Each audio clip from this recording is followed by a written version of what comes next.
देखिए प्रश्नावली 1.1 का क्वेश्चन नंबर 4 जैसे कहा है कि यूक्लिड विभाजन प्रमेय का प्रयोग करके दर्शाएं कि किसी धनात्मक पूर्णांक का वर्ग। इस चीज़ को यहाँ पे पॉइंट में ध्यान देंगे कि हमको क्या निकालना है, वर्ग।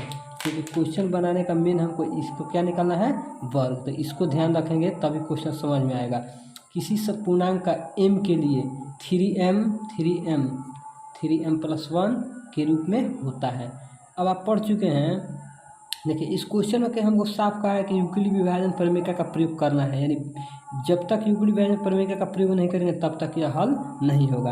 अब यहाँ पे ध्यान देते हैं, देखिए क्या निकालना है, 3m और 3m+1।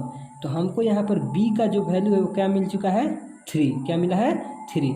क्योंकि आपको कहे हैं कि कभी भी q के जो साथ रहता है वो क्या होता है, b का मान होता है। अब यहाँ पे सॉल्यूशन में हम क्या करते हैं, मान लेते हैं, माना कि b का वैल्यू क्या मानते हैं, 3 और a को क्या मानते हैं, भाज्य।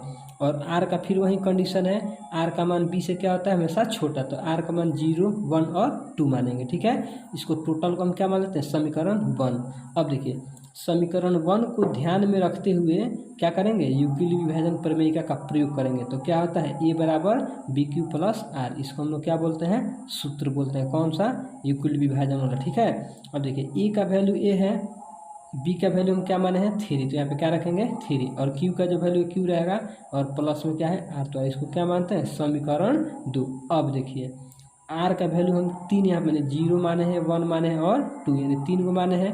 तो सबसे पहले देखते हैं जब r का मान क्या लेते हैं, 0, तो क्या देखते हैं, समीकरण 2 से। अब देखिए a का a रहेगा, b का मान तो हम लोग यहाँ पे 3 है, q का मान q है, प्लस r के बदले क्या रखना है, 0। तो अब हमको क्या मिला, 0 जोड़ने से कोई तो फर्क नहीं पड़ता है किसी भी संख्या में। तो a का मान क्या होगा, 3q। अब यहाँ पर हमको यह चीज़ ध्यान में आएगा जो वर्ग कहते हैं, क्योंकि कह रहा है किसी भी धनात्मक पूर्णांक का वर्ग। तो अब यहाँ पर हम r का वैल्यू रखने के बाद अब क्या करेंगे, प्रश्न से दोनों तरफ क्या करेंगे, वर्ग। यानी इधर भी वर्ग करेंगे तो क्या होगा, a का स्क्वायर और 3q का भी स्क्वायर के अंदर 3 3 का 9, q का q स्क्वायर। अब देखिए 9q स्क्वायर को हम लोग लिख सकते हैं 3 × 3q स्क्वायर, क्योंकि इसमें से 3 कॉमन करेंगे तो क्या होगा, फिर इसको गुणा करेंगे 3 3 का 9 और q स्क्वायर का q स्क्वायर। तो कॉमन करें या ये वैल्यू रहे उससे कोई दिक्कत नहीं है। तो अब देखिए 1 स्क्वायर बराबर 3 और यही जो q का वैल्यू है इसी को हम लोग क्या मानते हैं, m। तो इस q के बदले हम लोग क्या रखेंगे, 3m, जहाँ m का वैल्यू क्या है, 3q स्क्वायर। देखिए आ गया ना। फिर यहाँ पे देखिए फिर अब r का मान हम लोग क्या रखे थे, 0। अब क्या रखना है, 1। तो फिर क्या रखेंगे, r बराबर 1। तो समीकरण 2 से, यानी r का मान फिर हम कहाँ रखेंगे, समीकरण 2 में।